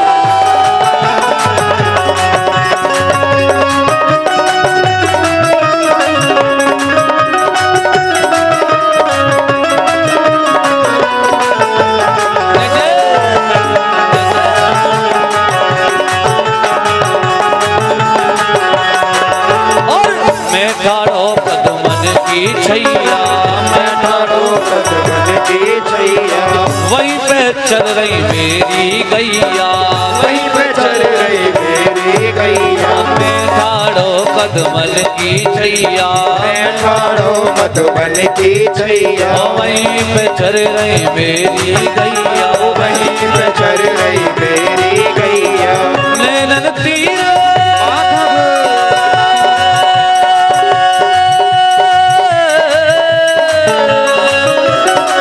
नैनन तीर चलाए के ग्वाल, नैनन तीर चलाए के ग्वाल, और ये घायल कर गई रे। हमारा मन, हमारा मन राधा ले गई रे। हमारो मन राधा ले गई रे, हमारो मन राधा ले गई रे। हमारो मन राधा ले गई रे। जय हो।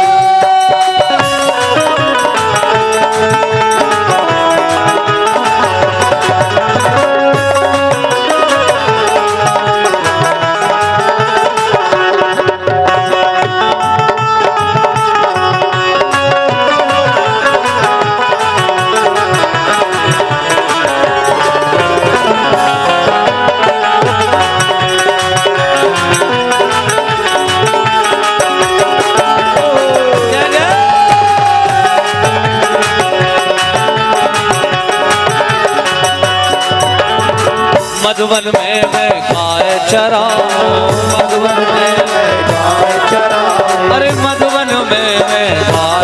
चराऊं मधुवन में मैं गाय चराऊं अरे मधुर मधुर में बांसुरी बजाऊं मधुर मधुर में बांसुरी बजाओ अरे मधुर मधुर में बांसुरी बजाऊं मधुर मधुर में बांसुरी बजाओ बरसाने की हो बरसाने की चतुर गुजरिया बरसाने की चतुर गुजरिया बरसाने की चतुर गुजरिया मेरे वाले पड़ गई रे हमारो मन राधा ले गई रे हमारो मन राधा ले गई रे हमारो मन राधा ले गई रे हमारो मन राधा ले गई जय जय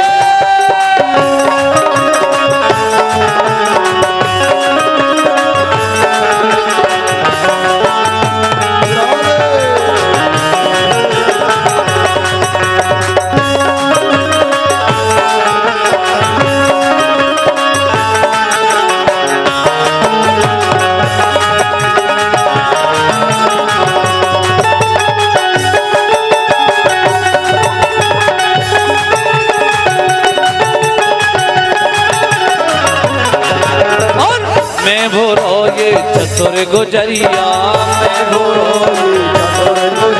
अरे मैं भोरो ये चतुर गुजरिया मैं भोरो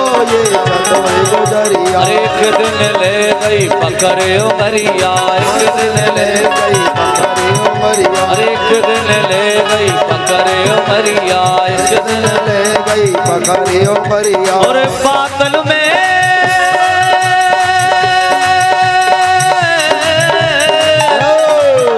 और बादल में मेरी बंसी ले गए बादल में मेरी बंसी ले अचक निकल गई रे हमारो मन राधा ले गई रे हमारो मन राधा ले गई राधा ले गई राधा ले गई राधा ले गई ओ राधा ले गई राधा ले गई राधा ले गई रे हमारो मन राधा ले गई रे हमारो मन राधा ले गई जय जय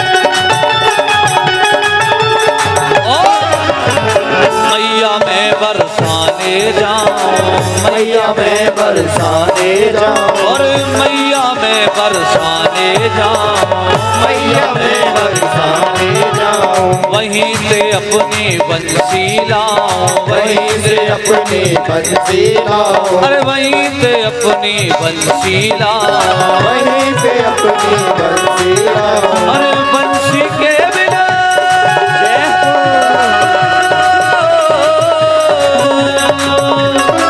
बंसी के बिन गैया मेरी बंसी के बिन गैया मेरी खिरक पे भज गई रे हमारो मन राधा ले गई रे हमारो मन राधा ले गई रे हमारो मन राधा ले गई जय हो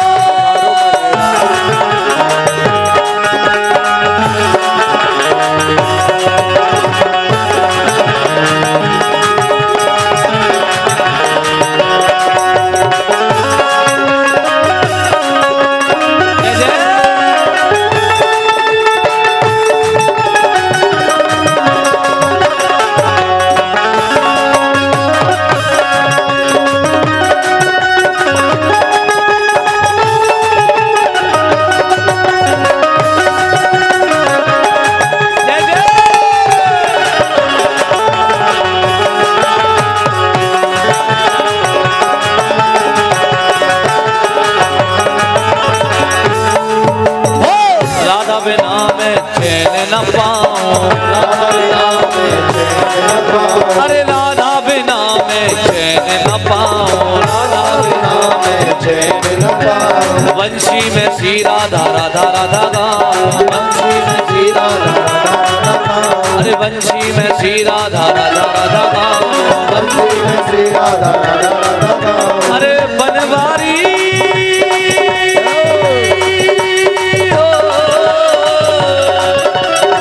बनवारी कर चोर कहे रे, बनवारी कर चोर कह रे, मेरे हृदय में बस गई रे।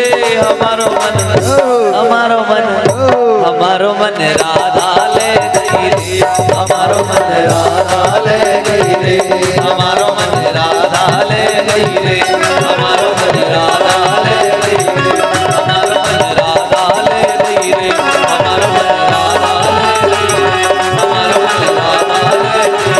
हमारो मन राधा ले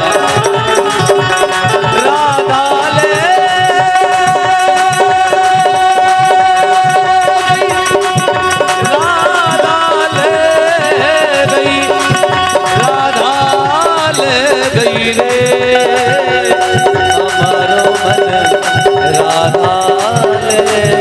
मन राधा ले बोलिए राधा रानी सरकार की बस एक बात तो है प्यारे, हो तो तुम पक्के हैं, पड़ोसी की सौगत में खवा दी तो एक उठाड़े ना भाई। बोलो राधे राधे, ना हिते भाई ना हिते भाई। सब एक बार जोर से बोलो राधे राधे। हाँ अब आ रहा है। अब तो सज्जनों यहां से आगे बड़ा सुंदर प्रसंग है। पांडव जब राजा बन गए इंद्रप्रस्थ के, आज पांडवों ने निश्चय किया कि हमें रायश्री यज्ञ करना चाहिए। रायश्री यज्ञ के लिए पांचों भाई मिलकर के गए द्वारिकाधीश के पास। कहा प्रभु हमारा मन है कि हम अश्वमेध रायश्री यज्ञ करें। भगवान ने कहा रायश्री यज्ञ करने का अधिकारी कौन होता है? बोले जो पृथ्वी का एक छत्र सम्राट हो, जिसने पूरी पृथ्वी को जीत लिया हो।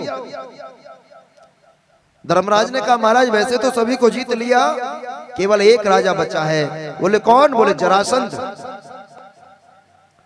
जरासंध कोई छोटा मोटा राजा नहीं है प्यारे। जब महाभारत हुआ, महाभारत में कौरव और पांडवों की सेना को मिलाकर के 13 अक्षौहिणी सेना थी। कितनी? 13 अक्षौहिणी। और जब जरासंध ने मथुरा पर चढ़ाई की, अकेले जरासंध के पास 18 अक्षौहिणी सेना थी। इतना बड़ा राजा है सब। भगवान ने कहा तुम जीत नहीं सकते जरासंध से। धर्मराज बोले क्या करें? बोले चिंता ना करो, मैं बैठा हूं ना, मैं बैठा हूं। भगवान ने तुरंत अर्जुन और भीम को साथ लिया और चल दी जरासंध के यहां। जरासंध के दरवाजे पर पहुंचे सज्जनों। जिस दिन से जरासंध ने 11,000 ब्राह्मणों को यज्ञ पे बिठाया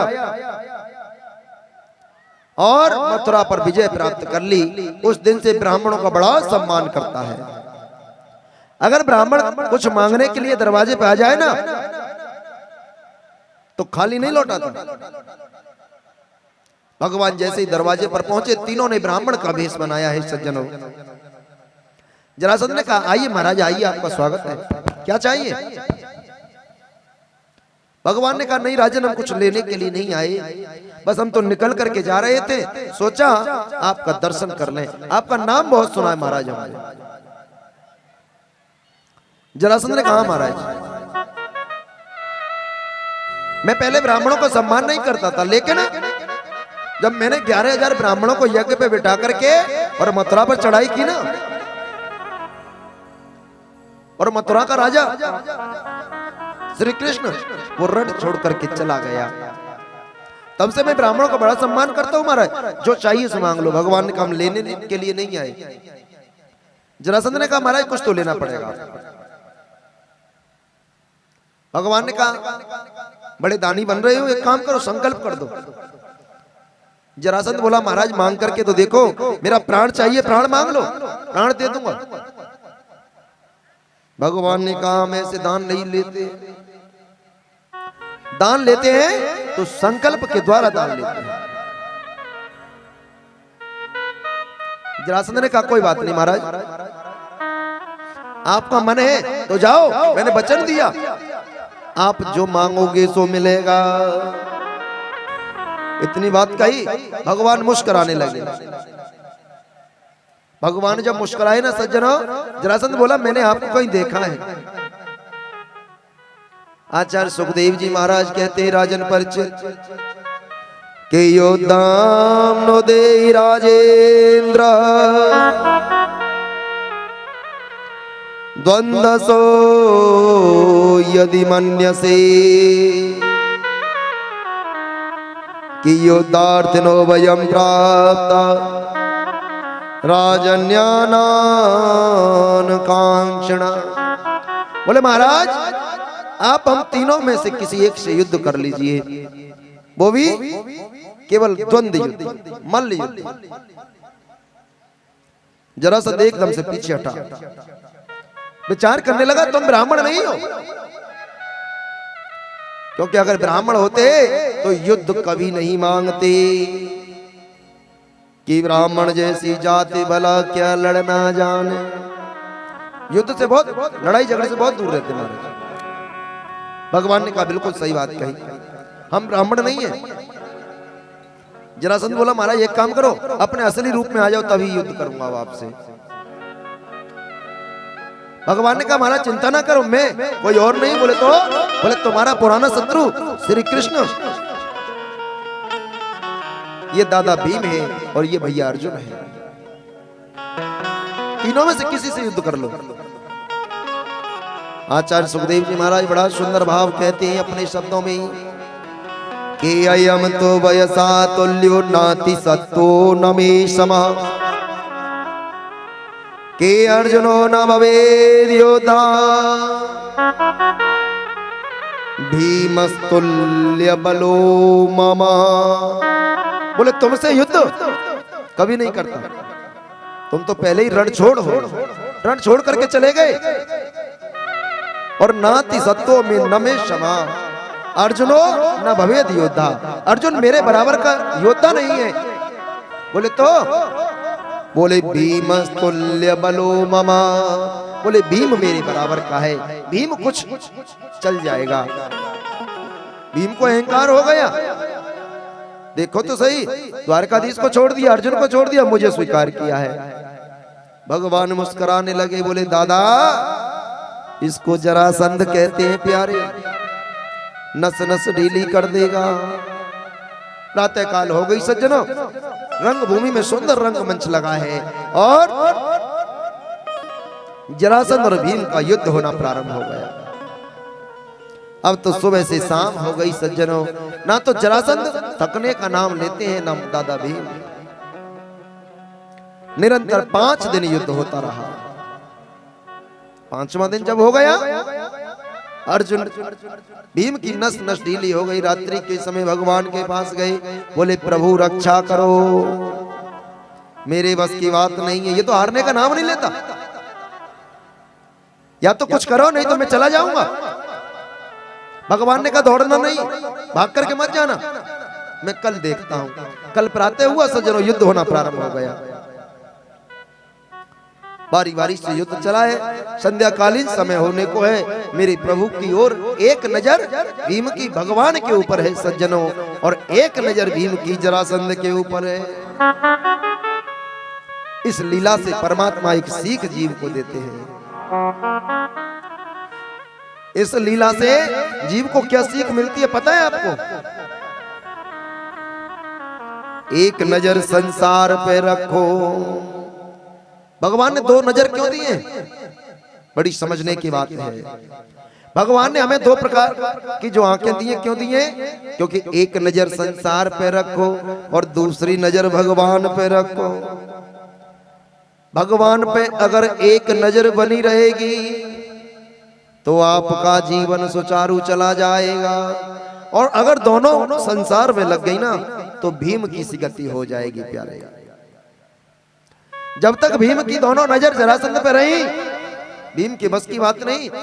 जब एक नजर गोविंद की ओर कर दी ना, मेरे प्रभु ने एक तिनका लिया, तिनके को उठा करके ऐसे चीर दिया और चीर करके ऐसे फेंक दिया। भैया भीम समझ गए, उन्होंने तुरंत जरासंध को उठा करके जमीन पे पटका, एक पैर उठा करके जरासंध ने पैर पे रखा, दोनों हाथों से दूसरा पैर पकड़ करके चीर दिया और जैसे चीर करके दोनों दिशाओं में फेंक दिया।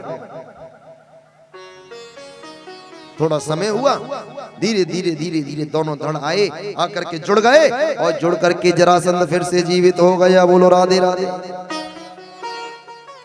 अब तो भीम घबराने लगे।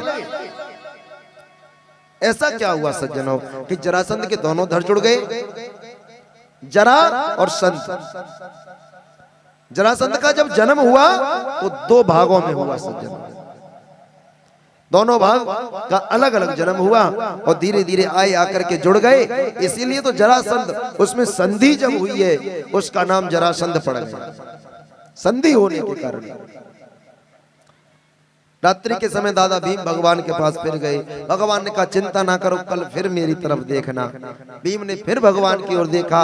आज मेरे प्रभु ने दोबारा से इशारा कर दिया तिनका लेकर के, और अब की बार सीधा ना फेंक करके विरोधाभास में फेंक दिया। भीम समझ गए। भीम ने उठाया, जरासंध को चीरा, चीर करके उल्टी दिशा में फेंक दिया और वहीं फड़फड़ा करके जरासंध का प्राणांत हो गया। सज्जन, जरासंध के पुत्र को राज्याभिषिक्त किया है। उस जरासंध के मुकुट को ले जा करके दादा भीम ने और राजकोष में रख दिया। सज्जन, धीरे धीरे स्वयंवर राजसी यज्ञ संपन्न हुआ है। प्रथम पूजा की बारी आई, शिशुपाल ने भगवान का विरोध किया, मेरे प्रभु ने शिशुपाल का प्राणांत कर दिया। आज जब राजा परीक्षित को 7 दिन में मरने का श्राप लगा, तो वही जरासंध का मुकुट राजा परीक्षित ने अपने शीश पे लगा लिया और उसी मुकुट में महाराज कलयुग का प्रवेश हो गया। बोलिए श्रीमद् भागवत भगवान की जय।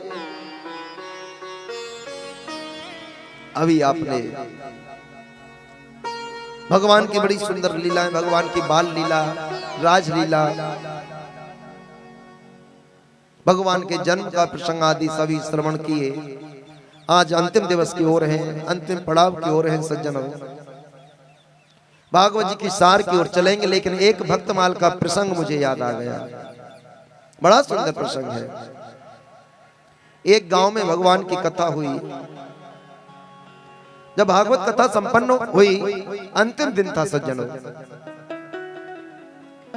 अंतिम दिन में नगर में जितने भी मनुष्य, जीव जंतु, बच्चे, बड़े बूढ़े, बुजुर्ग, माताएं थी, सब कथा सुनने के लिए आए।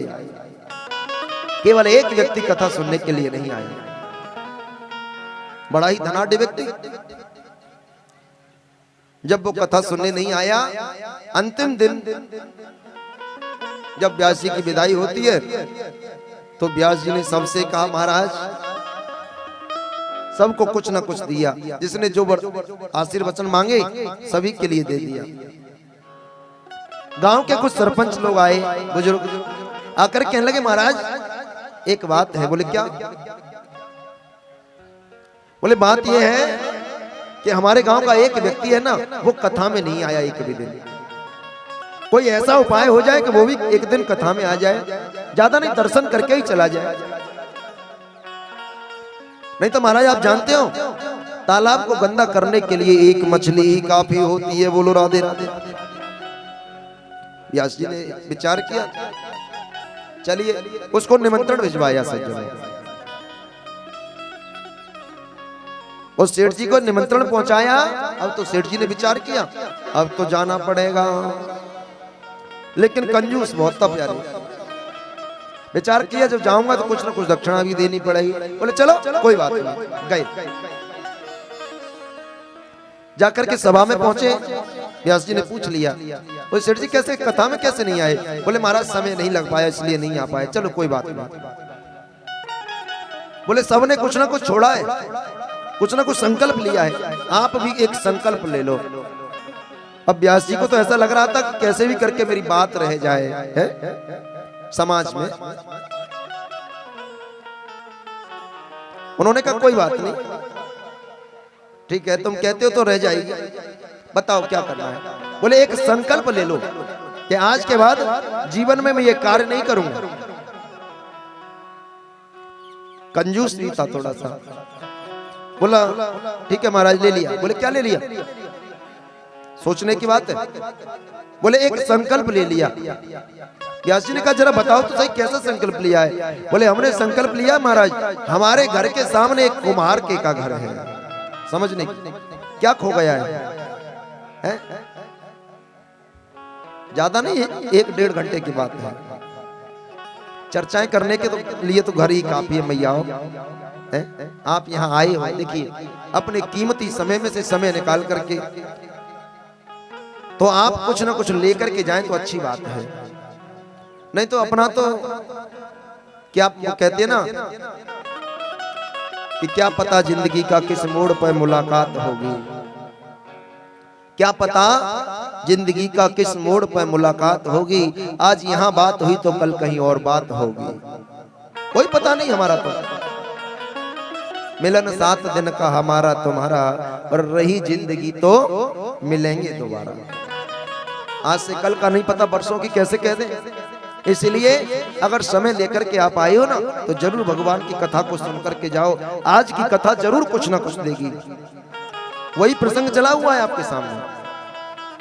उस लाले ने कहा सेठ जी ने, क्या ठीक है महाराज मैंने संकल्प ले लिया। बोले क्या? बोले हमारे घर के सामने एक कुम्हार के का घर है, मैं संकल्प करता हूँ कि जब तक उसका मुंह नहीं देखूंगा तब तक पानी ग्रहण नहीं किया करूंगा नित्य प्रति। संकल्प कैसा लिया कि जब तक उसका मुख नहीं देख लूंगा, जब तक पानी नहीं पीऊंगा मैं, चाहे कितना भी समय व्यतीत हो जाए। व्यास जी ने कहा चलो ठीक है देख लेना भैया। बोले देख लिया महाराज। अब तो सज्जनों ये बात उसने केवल व्यास जी को बताई और किसी को नहीं बताई। धीरे धीरे समय बढ़ता चला गया। उसका नियम बन गया वो प्रातः काल जगे, जगने के बाद जाए जाकर के इधर उधर से कुमार के का दर्शन करे और दर्शन करने के बाद जलपान किए। इसी नियम से 12 बरस व्यतीत हो गए सज्जन। कितने? 12 बरस।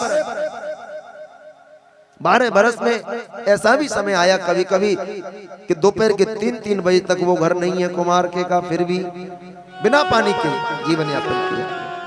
एक दिन क्या हुआ सज्जनों, वो व्यक्ति कहीं बाहर गया व्यापार के लिए। आज सुबह तो दर्शन कर लिया लेकिन रात्रि को कहीं रुकना पड़ गया। प्रातः काल जब हुआ आते आते उसको संध्याकालीन 3 बज गए सज्जनों। जेठ की दोपहरी में, जेठ की दोपहरी में प्यास से गला सूख रहा। आया घर आकर के सामान को पटका, सामान को पटक करके पुत्री ने कहा पिताजी जल लेकर क्या हूं? बोले अभी नहीं बेटा। गया जाकर के कुमार के की कुंडी खटकाई सज्जनों। जैसे ही दरवाजा खटकाया अंदर से कुमार के की पुत्री निकल कर के आई। बोले क्या बात है? बोले बेटा तेरे पिताजी कहाँ हैं? बोले बाबा पिताजी तो पहाड़ी पे मिट्टी लेने के लिए गए हैं। पिताजी तो पहाड़ी पे मिट्टी लेने के लिए गए। अब सेठ जी के अंदर इतनी ताकत नहीं थी कि और इंतजार कर सकें, तो पीछे पीछे चल दिए। उधर वो कुमार के का पहाड़ी के ऊपर मिट्टी खोद रहा है सज्जनों। बड़ा इसका निष्कर्ष बहुत जबरदस्त है। कुमार के का बारी बारी से मिट्टी खोद रहा है और नीचे से वो सेठ जी चले जा रहे हैं कुमार के का दर्शन करने के लिए। जैसे उसने मिट्टी खोदी एकदम से उसका पावड़ा जाकर के लगा एक लोहे के बक्से में। जैसे लोहे के बक्से में लगा उसने बक्से को निकाल करके खोल करके देखा तो उसमें सोना चांदी हीरा जवाहरात भरा हुआ है। अब तो कुम्हार का घबरा गया। इतना सोना देख करके, इतना चांदी देख करके, इतना हीरा जवाहरात देख करके विचार करने लगा मुझे किसी ने देखा तो नहीं। चारों तरफ नजर उठा करके देखा सज्जनों, और जैसे ही पहाड़ी से नीचे की ओर देखा ना, नीचे से सेठ जी चले आ रहे हैं। कुमार की नजर सेठ जी पर पड़ी। सेठ जी ने कहा देख लिया देख लिया। सेठ जी ने को क्या पता क्या देखा। सेठ जी ने कहा देख लिया देख लिया।